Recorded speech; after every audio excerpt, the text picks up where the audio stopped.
Halo teman-teman semua, kembali lagi dengan saya, Sherlia Dinda Chandra, akan membawakan materi baru terkait Sutta Pitaka.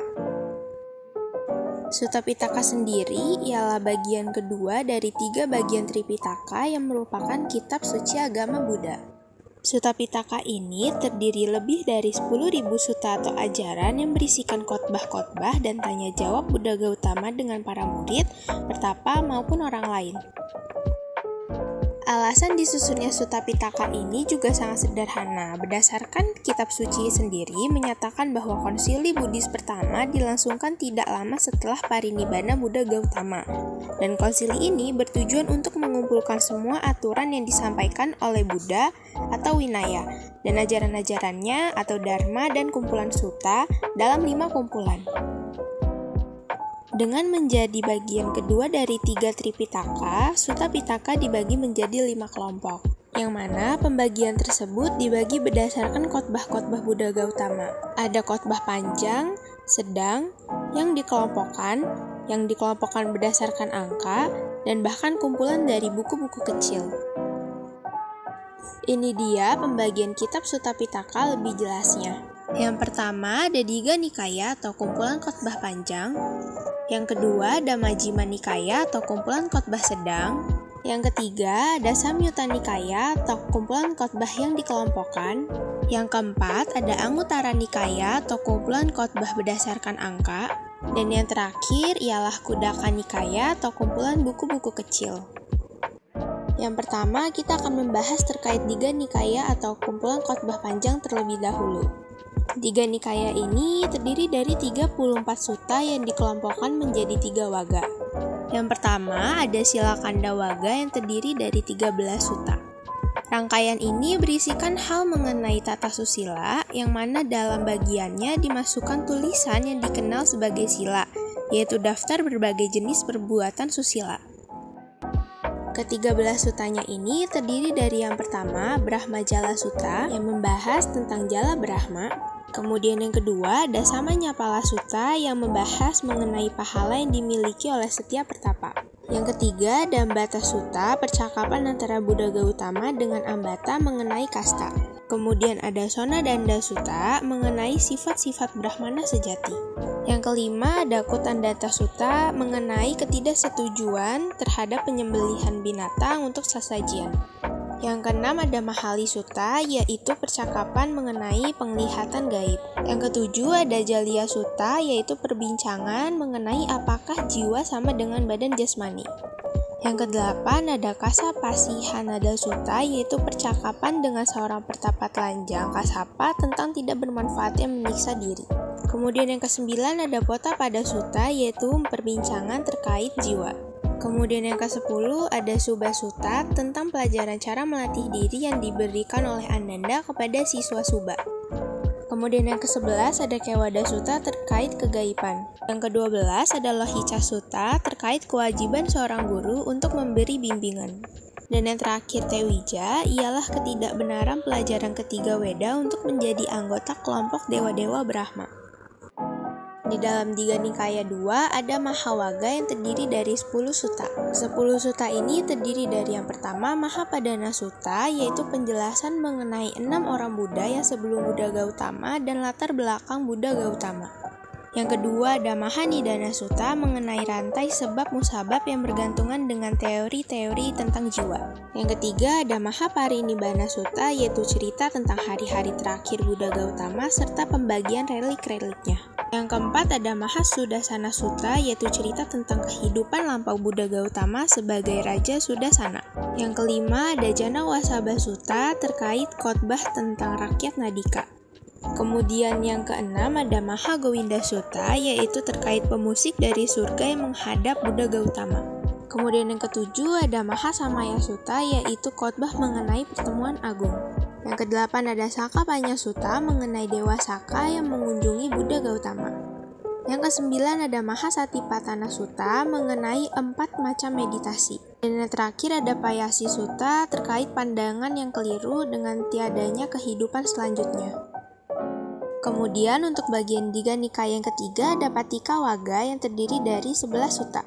Yang mana yang pertama berisi Patika Sutta, yaitu cerita mengenai siswa yang mengikuti guru lain. Yang kedua ada Udumbarika Sihanada Sutta, yaitu perbincangan antara Buddha Gautama dengan pertapa Nigroda di Taman Ratu Udumbarika mengenai 2 macam cara bertapa. Yang ketiga ada Cakawati Sihanada Sutta, yaitu tentang Raja Dunia dengan berbagai tingkat penyelewengan moral dan pemulihannya serta ramalan tentang Buddha Maitreya yang akan datang. Yang keempat ada Aganya Sutta mengenai kasta. Yang kelima ada Sampasadaniya Sutta, percakapan antara Buddha dengan Sariputta yang menyatakan keyakinannya kepada Buddha dan menjelaskan ajaran Buddha. Yang ketujuh adalah Lakkhana Sutta, yaitu penjelasan mengenai 32 tanda orang besar atau raja alam semesta atau seorang Buddha. Selanjutnya yang kesembilan ada Ataniya Sutta, ialah 4 maharaja yang mengunjungi Buddha Gautama dan memberikan sebuah mantra atau syair. Yang ke-10 ada Sangiti Sutta, terkait peresmiannya sebuah balai pertemuan. Dan yang terakhir Dasutara Sutta, yaitu tentang khotbah mengenai 10 pelajaran tunggal. Baik, kita akan masuk ke dalam pembagian kitab Sutta Pitaka yang kedua, yaitu Majjhima Nikaya atau kumpulan khotbah sedang. Majjhima Nikaya ini terdiri dari 152 sutta yang terbagi menjadi 15 waga dan dikelompokkan menjadi 3 panyasa atau rangkaian 50. Yang pertama ada Mula Panyasa Pali yang berisikan 50 khotbah bagian awal dan dikelompokkan dalam 5 waga. Kemudian yang kedua ada Majjhima Panyasa Pali, yaitu 5 khotbah bagian tengah dan dikelompokkan dalam 5 waga. Dan bagian yang ketiga ada Upari Panyasa Pali yang merupakan 52 khotbah bagian terakhir dan dikelompokkan dalam 5 waga. Pembagian kitab Sutta Pitaka yang ketiga ada Samyutta Nikaya, yaitu kumpulan khotbah yang dikelompokkan. Rangkaian sutta yang dikelompokkan atau dihubungkan ini dihubungkan berdasarkan suatu doktrin khusus maupun yang menggambarkan kepribadian tertentu. Samyutta Nikaya ini terdiri dari 2889 sutta yang terbagi dalam 56 samyutta dan dikelompokkan menjadi 5 waga. Yang pertama ada Sagata Waga yang memuat 11 samyutta. Yang kedua ada Nidana Waga memuat 10 samyutta. Yang ketiga ada Kanda Waga yang memuat 13 samyutta. Yang keempat ada Salayatana Waga yang memuat 10 samyutta. Dan yang terakhir Mahawaga yang memuat 12 samyutta. Pembagiannya yang keempat ada Anguttara Nikaya atau kumpulan khotbah berdasarkan angka.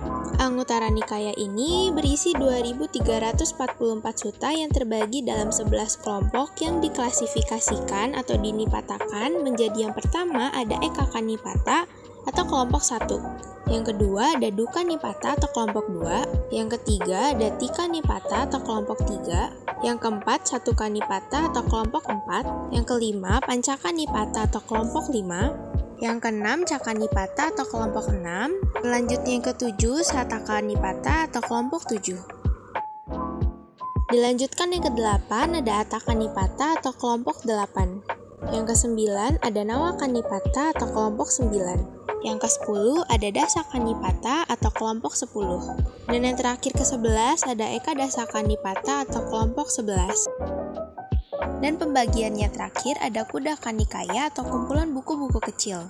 Khuddaka Nikaya ini muncul secara bertahap dengan pengumpulan koleksi-koleksi yang tidak terdapat dalam Nikaya-Nikaya lama. Dan Khuddaka Nikaya terdiri dari 15 kitab, yaitu yang pertama ada Khuddakapata, yang mana di dalamnya terbagi-bagi lagi. Yang pertama ada Saranataya, yang kedua ada Dasasikapada, yang ketiga ada Watim Sakara, kemudian yang keempat ada Kumarapanha, yang kelima Manggala Sutta, dilanjutkan oleh Ratana Sutta, kemudian Tirokuda Sutta, yang kedelapan ada Nidikanda Sutta, dan yang terakhir Metta Sutta. Setelah Khuddakapata ada yang kedua Dhammapada, yang ketiga Udana, yang keempat Itiwutaka, kelima Sutta Nipata, yang keenam Wiwanawatu, yang ketujuh Petawatu, yang kedelapan Teragata, yang kesembilan Terigata, selanjutnya Jataka, kemudian Nidesa, ada juga Patisambhida, kemudian Apadana, selanjutnya Buddha Wamsa, dan yang terakhir Carya Pitaka. Berikut ialah contoh isi sutta dari setiap bagian Tripitaka. Dimulai dari contoh Digha Nikaya, dimulai dari Kewada Sutta yang mana Buddha Gautama menolak permintaan seorang biku untuk mempertunjukkan kegaiban. Kemudian yang kedua ada Mahasatipatthana Sutta, yaitu khotbah mengenai 4 macam meditasi. Ada meditasi mengenai badan jasmani, ada mengenai rangsangan indera, ada juga perasaan dan juga pikiran. Dan pada Mahasatipatthana Sutta ini disertai penjelasan mengenai 4 kesunyataan. Kemudian contoh yang kedua untuk Majjhima Nikaya. Untuk contohnya yang pertama ada Weda Wittaka Sutta, yaitu keterangan Buddha Gautama mengenai pertimbangannya tentang nafsu-nafsu indera sebelum mencapai penerangan sempurna dan lain-lain dengan pengulangan tentang pencapaian penerangan sempurna.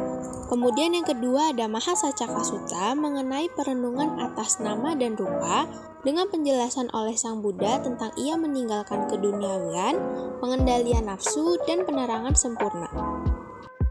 Kemudian selanjutnya ada contoh untuk Samyutta Nikaya.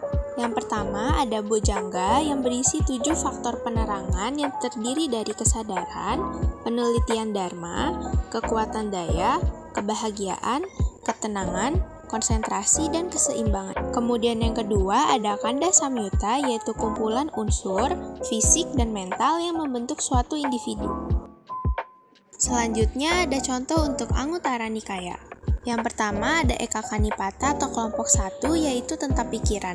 Di dalamnya meliputi pikiran-pikiran terpusat atau tidak terpusat, terlatih atau tidak terlatih, dikembangkan atau tidak dikembangkan, pandangan benar atau pandangan salah, dan konsentrasi benar atau salah. Kemudian yang kedua ada Pancaka Nipata atau kelompok 5 yang berisikan 5 ciri yang baik dari seorang siswa. Kelima ciri tersebut ialah kehormatan, kesederhanaan, penghindaran diri dari perbuatan-perbuatan tidak baik, kekuatan daya, dan kebijaksanaan. Selanjutnya untuk contoh yang terakhir untuk Khuddaka Nikaya. Yang pertama ada Ratana Sutta, yaitu sebuah syair mengenai Triratna dalam hubungannya untuk menerangkan kepada para makhluk halus. Kemudian ada Dhammacariya Sutta, yaitu seorang biku yang hendaknya menjalani kehidupan yang adil dan suci dan menghindari mereka yang suka bertengkar dan mereka yang menjadi budak keinginan. Dan materi yang terakhir ialah posisi kitab suci Sutta Pitaka sebagai bagian dari Tripitaka. Seperti yang sudah dijelaskan sebelumnya, Sutta Pitaka merupakan bagian yang penting dalam Tripitaka. Di dalam Sutta Pitaka berisi semua khotbah dari Buddha Gautama yang sangat berarti bagi umatnya. Dengan mengetahui khotbah-khotbah juga ajarannya, kita sebagai umat Buddha dapat mengetahui lebih dalam terkait ajarannya. Baik, itu dia materi terkait Sutta Pitaka. Terima kasih atas perhatian teman-teman. Namo Buddhaya dan Sukhihotu.